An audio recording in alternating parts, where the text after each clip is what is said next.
نحمده ونصلي على رسوله الكريم أما بعد فأعوذ بالله من الشيطان الرجيم بسم الله الرحمن الرحيم ولله على الناس حج البيت من استطاع إليه سبيلا ومن كفر فإن الله غني عن العالمين وقال تعالى في مقام آخر وأذن في الناس بالحج يأتوك رجالا وعلى كل ضامر يأتين من كل فج عميق وقال النبي صلى الله عليه وسلم من حج لله فلم يرفث ولم يفسق رجع كيوم ولدته أمه وقال النبي صلی اللہ علیہ وسلم الحج المبرور ليس له جزاء الا الجنہ او كما قال علیہ الصلاۃ والسلام۔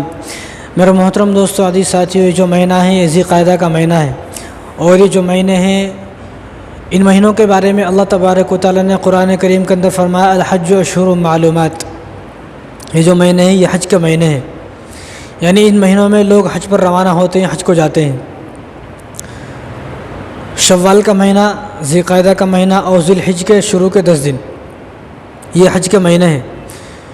بہت سارے لوگ ہندوستان سے حج کرنے چلے گئے ہیں اور بہت سارے لوگ جانے والے ہیں، تو جو لوگ حج پر نہیں گئے ہیں یا نہیں جا سکے ہیں تو وہ بھی اپنا ارادہ بنا لے، کیونکہ حج کا تعلق پیسوں سے نہیں ہے۔ ہم لوگ سوچتے ہیں کہ حج کا تعلق پیسوں سے، جس کے پاس جتنے زیادہ پیسے ہوتے ہیں اتنا حج کرتا ہے، تو ایسا نہیں۔ اگر حج کا تعلق پیسوں سے ہوتا تو دنیا کا ہر مالدار حاجی ہوتا۔ آپ دیکھ لیں، بستی میں، محلے میں، پورے شہر میں اگر آپ کو 100 مالدار ملیں گے تو اس میں سے 2 حاجی ملیں گے صرف۔ تو حج کا تعلق پیسے سے نہیں ہے، مالداری سے نہیں ہے، حج کا تعلق ہے شوق سے، حج کا تعلق ہے جذبے سے، حج کا تعلق ہے تڑپ سے۔ جب تڑپ ہی نہیں ہے، جب تڑپ ہوتی ہے تو غریب آدمی بھی وہاں پر پہنچ جاتا ہے، اللہ تبارک و تعالیٰ اس کے لیے وسائل نکال دیتے ہیں، راستے نکال دیتے ہیں۔ اور جب شوق ہی نہیں ہوتا ہے تو ایک مالدار آدمی جس کے پاس اتنے پیسے ہیں کہ اس نے بلڈنگیں بھی بنائی ہوئی ہے، کاریں لی ہوئی ہیں، سب کچھ ہے اس کے پاس، لیکن حج سے بد نصیب ہے، حج سے محروم ہے، ایسا بڑا بد نصیب آدمی تو اپنی قسمت پر روئے۔ تو 2 عبادتیں پورے سال کے اندر ایسی ہیں کہ وہ دوسرے دنوں میں نہیں ہوتی، ایک حج، ایک قربانی ہے۔ آپ حج کسی اور مہینے میں نہیں کر سکتے، آپ قربانی کسی اور مہینے میں نہیں کر سکتے۔ قربانی کرنا ہے وہی 3 دن ہیں، آپ انہی میں قربانی کرو گے، 10 تاریخ، 11 تاریخ، 12 تاریخ۔ آپ کو حج کرنا ہے تو آپ ذی الحجہ کے 5 دنوں میں حج کرو گے، 8 ذی الحجہ سے لے کر 12 ذی الحجہ، 13 ذی الحجہ تک حج ہوتا ہے بس۔ اس کے علاوہ آپ کبھی بھی حج کرنا چاہو گے تو آپ کا حج نہیں ہوگا۔ اب بھی میدان عرفات ہے، کوئی آدمی پورے سال میدان عرفات میں پڑا رہے، پورے سال مزدلفہ میں پڑا رہے، پورا سال مینا میں رہے، اس کو ایک دھیلے کا بھی ثواب نہیں ملے گا۔ لیکن جب حج کے ایام میں وہاں پر جا کر دن گزارے گا، راتیں گزارے گا مزدلفہ کے اندر، تو اس کو ثواب ملے گا۔ تو یہ 2 عبادتیں ایسی ہیں کہ یہ 2 عبادتیں پورے سال میں صرف ایک ہی مرتبہ ہوتی ہیں اور پورے سال میں کبھی بھی نہیں ہو سکتی۔ وہ صرف 2 عبادتیں، ایک قربانی، ایک حج ہے۔ اور اسلام کی بنیاد 5 چیزوں پر ہے: کلمہ، نماز، روزہ، زکوٰۃ، حج۔ تو حج جو ہے وہ اسلام کی بنیادوں میں سے ایک بنیاد ہے، حج اسلام کی بنیادوں میں سے ایک بنیاد ہے۔ تو عبادت کے 3 طریقے ہوتے ہیں۔ ایک عبادت، کچھ عبادتیں ایسی ہیں ان کے لیے آدمی کا وقت استعمال ہوتا ہے، جیسا کہ نماز پڑھنا ہے، وقت ہے تو نماز پڑھے گا آدمی، وقت ہی نہیں ہے تو کہاں سے نماز پڑھے گا؟ قرآن پڑھنا ہے، ذکر کرنا ہے، تسبیح پڑھنا ہے، تو ان چیزوں کے لیے آدمی کا وقت کا استعمال ہوتا ہے۔ ایک عبادت ایسی ہیں کہ اس میں آدمی کا مال استعمال ہوتا ہے۔ پیسے ہیں تو آدمی قربانی کرے گا، پیسے اگر ہیں، پیسے نہیں ہے تو کہاں سے قربانی کرے گا؟ پیسے اگر ہیں تو آدمی زکوٰۃ ادا کرے گا، فطر ادا کرے گا، غریبوں کی مدد کرے گا، صدقہ دے گا۔ پیسے ہی نہیں ہے، یہ وہ عبادت ہے کہ اس عبادت میں مال چاہیے۔ ایک عبادت وہ ہے جس میں آدمی کا بدن چاہیے، جسم چاہیے، طاقت چاہیے۔ وہ عبادت کون سی ہے؟ وہ روزہ ہے۔ آدمی کے جسم کے اندر طاقت ہے، ہمت ہے تو روزہ رکھ سکتا ہے، ہمت طاقت نہیں ہے تو بیچارہ کہاں سے روزہ رکھے گا؟ تو کچھ عبادتیں ایسی ہیں جس میں مال کا استعمال، کچھ عبادتیں ایسی ہیں جس میں بدن کا استعمال، کچھ عبادتیں ایسی ہیں جس میں وقت کا استعمال۔ لیکن حج ایک ایسی عبادت ہے اس میں مال بھی چاہیے، مال کے بنا تو حج ہو ہی نہیں سکتا، کیونکہ اس وقت جو آدمی حج کرنے جا رہا ہے اس کو 5 لاکھ روپے چاہیے۔ اس میں مال بھی چاہیے، وقت بھی چاہیے، کیونکہ 40 دن وہاں پر رہ کے آنا ہے تو وقت بھی چاہیے، اور تیسری چیز اس میں طاقت بھی چاہیے۔ ایک آدمی بیمار ہے، ہاسپٹل میں ہے، انہیں کیسے حج کرے گا؟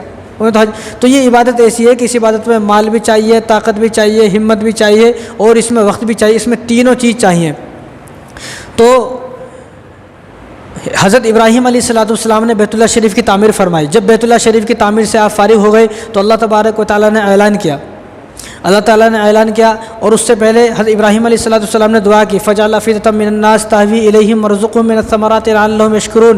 یا اللہ اس جو میں نے گھر تعمیر کیا ہے، بیت اللہ شریف کی تعمیر کی ہے، کعبہ جو میں نے بنایا ہے، اس کی محبت ہر انسان کے دل میں ڈال دے۔ تو اللہ تبارک و تعالیٰ نے کہا کہ آپ اعلان کرو کہ اگر محبت ڈالنا ہے تو آپ اعلان کرو تو انہوں نے کہا کہ میں اعلان کروں. میں کیا اعلان کروں؟ کہ آپ اعلان کرو لوگ یہاں پر حج کرنے آئے.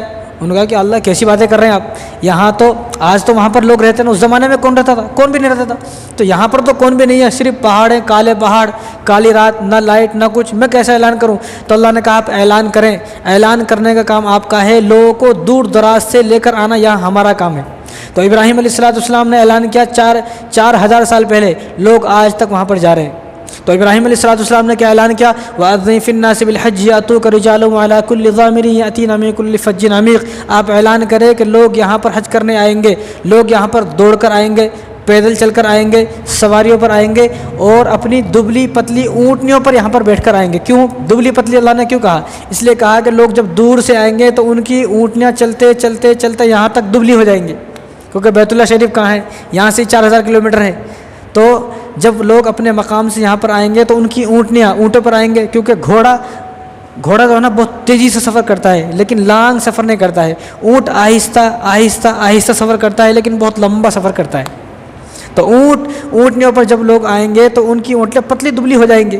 تو حضرت ابراہیم علیہ السلام نے جبل ابی قبیس کے اوپر چڑھے اور اعلان کیا. تو ان کے اعلان کو اللہ تبارک و تعالیٰ نے ہر مسلمان کے کانوں تک پہنچایا. اس وقت جو لوگ زندہ تھے ان کے کانوں تک پہنچایا، جو لوگ پیدا نہیں ہوئے تھے، اپنی ماں کے پیٹ کے اندر تھے، ان کے کانوں تک پہنچایا، جو لوگ اس دنیا میں نہیں آئے ابھی عالم ارواح کے اندر ہیں، اللہ تبارک و تعالیٰ نے ان کے کانوں تک بھی اس آواز کو پہنچایا. تو جنہوں نے ان کی آواز کو سنا تو انہوں نے لبیک کہا.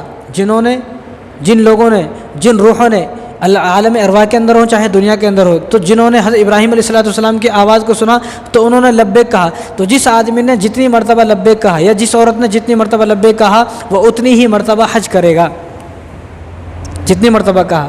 تو میں تو یہ کہتا ہوں کہ آپ بھی دعا کریں کہ میں نے بھی 4-5 مرتبہ، یا آپ نے بھی، ہم نے بھی 4-5 مرتبہ کہا ہو. کم سے کم 4-5 مرتبہ تو بیت اللہ شریف کی زیارت ہو جائے، زیادہ نہیں تو کم سے کم 1-2 مرتبہ تو بیت اللہ شریف کی زیارت ہو جائے. تو جتنی مرتبہ سب نے کہا کہ لبیک لبیک تو وہ اتنی ہی مرتبہ حج کرنے جائے گا.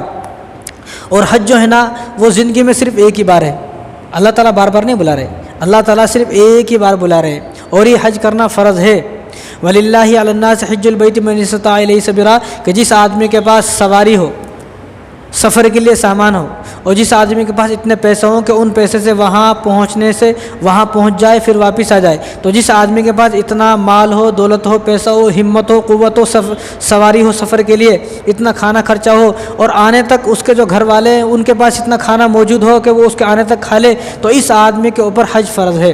یعنی اس وقت جس آدمی کے اوپر 2023 میں اس وقت جس آدمی کے پاس 6 لاکھ روپے ہیں تو اس آدمی پر حج فرض ہے. لیکن اب کیا ہے، ایک پلاٹ لیے دل نہیں بھرا، دوسری پلاٹ لیے دل نہیں بھرا، تیسری پلاٹ لیے تھوڑا دل بھرا، چوتھی پلاٹ لے لیے یہ میری بیٹی کی ہے، 5ویں لے لیے یہ میرے بیٹے کی ہے، 6ٹھی لے لیے یہ میرے چھوٹے بیٹے کی ہے، 7ویں پلاٹ لیے میرے بڑے بیٹے کی ہے. اب پلاٹوں سے فارغ ہو کے اب بلڈنگ بنائیں گے. ایک فلور بنائے دل نہیں بھر رہا، دوسرا بنائے دل نہیں بھر رہا، اب 2-3 بنا لیے، اب گاڑی لیے، پھر چھوٹی گاڑی بڑی گاڑی لیے، لیکن پلاٹوں پہ پلاٹ رہ رہے ہیں، گاڑیوں پہ گاڑیاں لے رہے ہیں، بلڈنگوں پہ بلڈنگ بنا رہے ہیں. لیکن ذہن میں یہ بات نہیں ہو رہی کہ اللہ تعالیٰ بھی کچھ چاہ رہے ہیں. بھئی جو مال دیا ہے، جس سے آپ 1 پلاٹ 2 پلاٹ 3 پلاٹ لے رہے ہو، کس نے دیا مال؟ اللہ نے دیا. اللہ چاہے تو آج ہی تجھے لقوہ مار دے، سب کچھ چھین لے. آج ہی اگر چاہیں تو دیوالا نکال دے.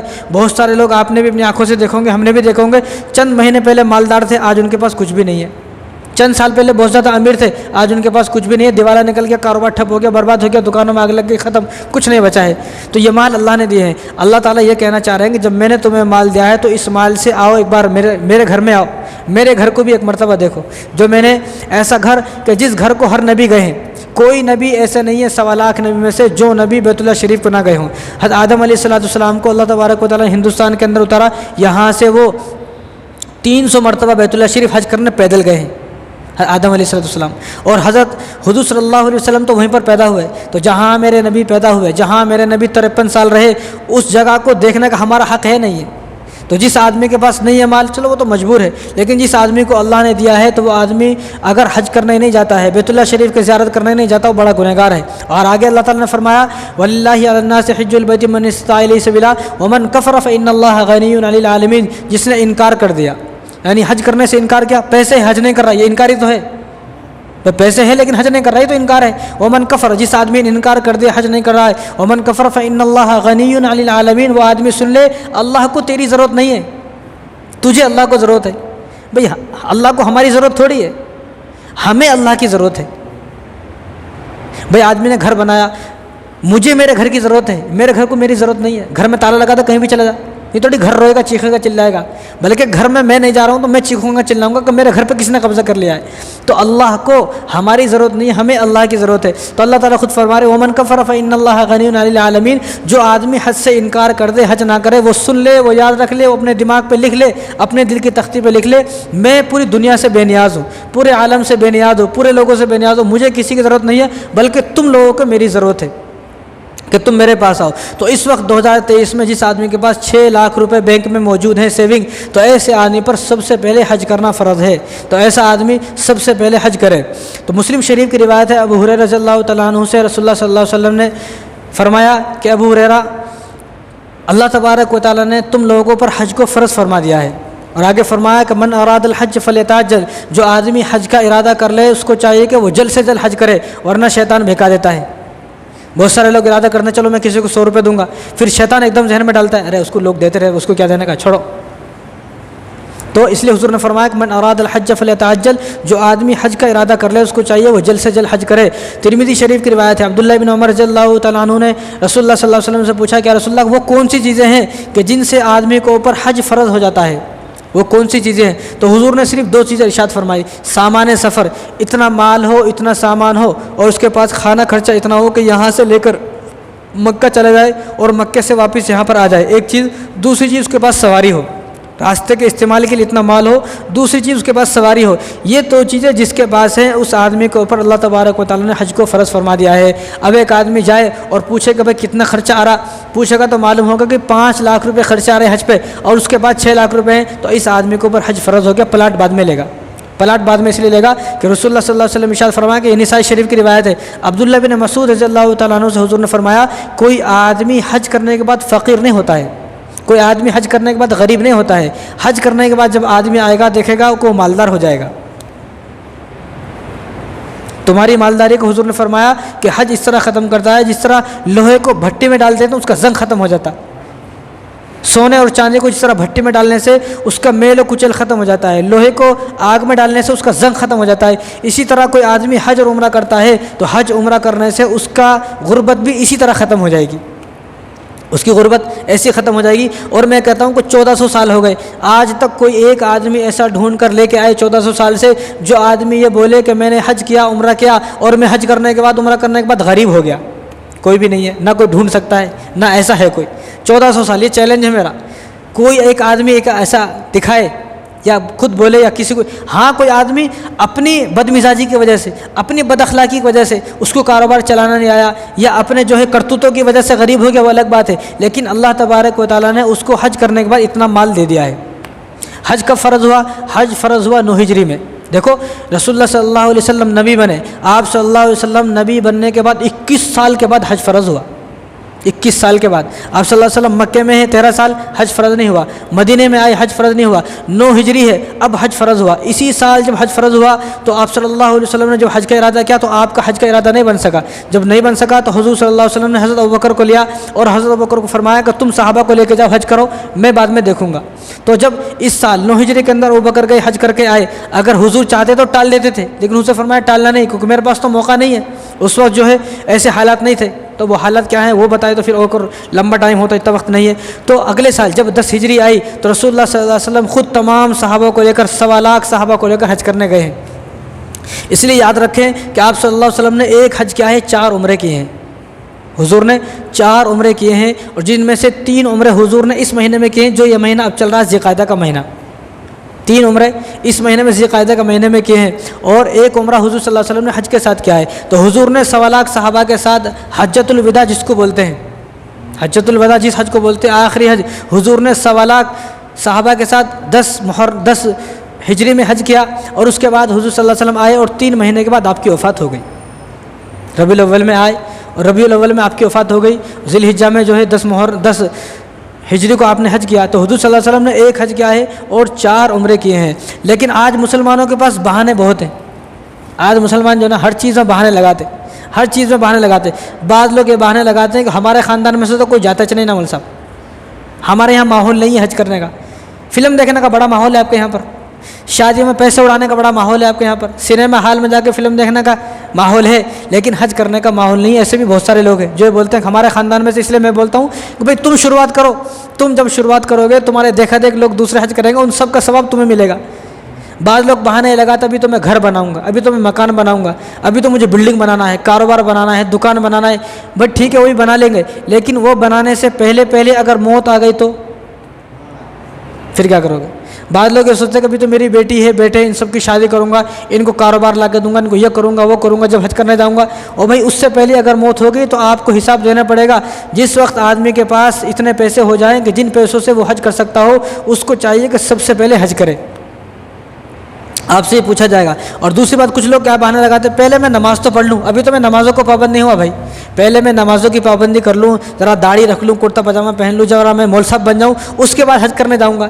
بھائی کرتا پاجامہ بھی آپ پہن لو گے, داڑھی بھی آپ رکھ لو گے, پہلے آپ حج کرنے جاؤ, وہاں سے آنے کے بعد آپ نمازوں کی پابندی کرنے لگے. بہت سارے لوگ کیا بہانے لگا, ابھی تو میں گالیاں دیتا ہوں, اور میں جو ہے وہ میرا کاروبار اچھا نہیں ہے, 2 نمبر کا کاروبار کرتا ہوں, جب بوڑھا ہو جاؤں گا, جب میرا بڑھاپا آ جائے گا اس وقت حج کروں گا. بڑھاپے سے پہلے موت آ گئی تو کیا کرو گے آپ؟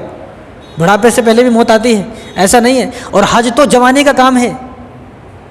مینا ہے, جو آدمی لوگ حج کرنے کو ان سے پوچھو آپ, مینا ہے, مزدلفہ ہے, عرفات ہے. مزدلفہ میں رات گزارنا کوئی آسان کام نہیں ہے. مینا میں سارے دن کھڑے رہنا, وہاں پر 5 نماز ادا کرنا یہ دھوپ میں, وہ کوئی آسان نہیں ہے. پھر قربانی ہے, حلق ہے اور طواف ہے. طواف کرتے کرتے آدمی کے پسینے چھوٹ جاتے ہیں. جو حج کرنے کو ان سے پوچھا, تو یہ بڑھاپے کا کام نہیں ہے. جوان آدمی بڑا پریشان ہو جاتا ہے. اگر میں آپ کو بولوں کہ آپ بالاجی نگر سے لے کے یہاں تک پیدل آؤ تو آپ نہیں آ سکتے.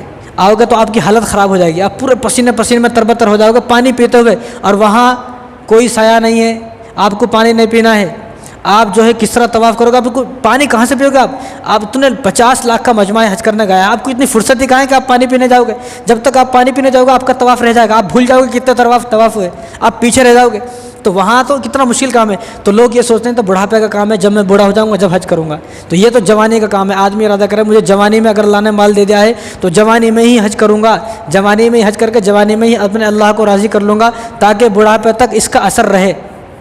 ورنہ وہ ہو جائے گا 100 چوہے کھا کے بلی حج کو چلی, نہیں 100 چوہے کھا کے بلی حج کو چلی, وہ ہو جائے گا. تو ایسا نہیں, بلکہ جب اللہ تبارک و تعالیٰ نے مال دے دیا, چاہے مال اللہ نے جوانی میں دے دیا, چاہے مال اللہ تعالیٰ نے جو ہے بالغ ہونے کے بعد کبھی بھی دے دیا. تو بعض لوگوں کا خیال یہ ہے کہ حج کروں گا تو والد صاحب کے ساتھ ہی کروں گا, والد صاحب کے ساتھ گیا تو حج قبول ہوتا, والد صاحب کے ساتھ نہیں گیا یا والد صاحب سے پہلے حج کرنے کا تو حج قبول نہیں ہوگا. ایسا نہیں ہے بھائی, والد صاحب کی الگ نمازیں ہیں. کوئی دنیا میں آپ نے دیکھا میرے والد صاحب کھانا کھائیں گے تو میں بھی کھانا کھاؤں گا؟ کوئی بھی نہیں. والد صاحب کھاؤ نہ کو کھاؤ, میرے کو کھانا ہے پہلے. یا والد صاحب نماز نہیں پڑھتے تو میں بھی نماز نہیں پڑھتا ہوں, یا میرے ابا روزہ نہیں تو میں بھی نہیں رکھتا ہوں. ایسا نہیں ہے. والد صاحب کی الگ نمازیں ہیں, والد صاحب کے الگ روزے ہیں, والد صاحب کا الگ کھانا ہے, والد صاحب کا الگ گھر ہے. یا کوئی آدمی دنیا میں ایسا دیکھا آپ کو, کوئی میرے والد صاحب جب تک گھر نہیں بناتے میں بھی نہیں بناؤں گا, ایسا ہے؟ ارے باپ سے پہلے بلڈنگ بنا لیا, باپ جھگی میں رہتا. ایسے لوگ ہیں. تو حج کے لیے کتنے بہانے, جب تک میرے والد صاحب حج نہیں کریں گے میں بھی نہیں کروں گا. اور بعض لوگوں نے تو نہ کرنے کا بہانہ ڈھونڈ لیا کہ اگر والد صاحب سے پہلے حج کر لیا تو حج قبول نہیں ہوتا. ایسا کچھ بھی نہیں ہے. آپ کا جب آپ کے پاس جس کے پاس اتنے پیسے آ گئے کہ وہ حج کر سکتا ہے تو پہلے حج کرے. وہ والد صاحب نے چاہے کیا ہو چاہے نہ کیا ہو, والد صاحب سے کوئی مطلب نہیں ہے. یہاں جب حج فرض ہو گیا ہے, ایک آدمی بالغ ہو گیا, اس کے اوپر اب نماز فرض ہو گئی ہے, اب اس کے والد صاحب چاہے نماز پڑھے یا نہ پڑھے اس کو مطلب نہیں ہے, اس کو تو اپنی نمازیں مضبوط کرنا ہے. تو جب ثواب کا نہیں پتہ ہوتا ہے تو یہ بہانے لگاتے ہیں. اس لیے بہت ضروری ہے کہ ان دنوں میں کم سے کم اپنے گھر میں حج کی باتیں ہوں, حج کے فضائل بیان ہوں, حج کے آداب بیان ہوں, حج کا ثواب کیا ہے وہ بیان ہوں گے تو حج کا ایک جذبہ ہمارے اندر پیدا ہوگا. ابن ماجہ کی روایت ہے, رسول اللہ صلی اللہ علیہ وسلم نے ارشاد فرمایا کہ جابر بن عبداللہ اس حدیث کے راوی ہیں, حضور نے ارشاد فرمایا کہ جب آدمی احرام باندھ لیتا ہے, کیونکہ جب آدمی حج کرنے جاتا ہے, عمرہ کرنے جاتا ہے تو احرام باندھتا ہے. تو جب آدمی احرام باندھ لیا, احرام باندھنے کے بعد اس دن کا سورج, دن میں تو احرام باندھیں گے نا, تو احرام باندھ لیا, تو احرام باندھنے کے بعد اب اس دن کا جب سورج غروب ہوگا تو وہ سورج اس کے سارے گناہ لے کر جائے گا, اس کے بدن پر کوئی گناہ باقی نہیں ہے. اور حضور نے ارشاد فرمایا کہ آدمی آج ہی گناہوں سے ایسا پاک ہوگا جیسا آج ہی پیدا ہوا ہے. جب یہ سورج غروب ہوگا تو اس کے سارے گناہوں کو لے کر غروب ہوگا.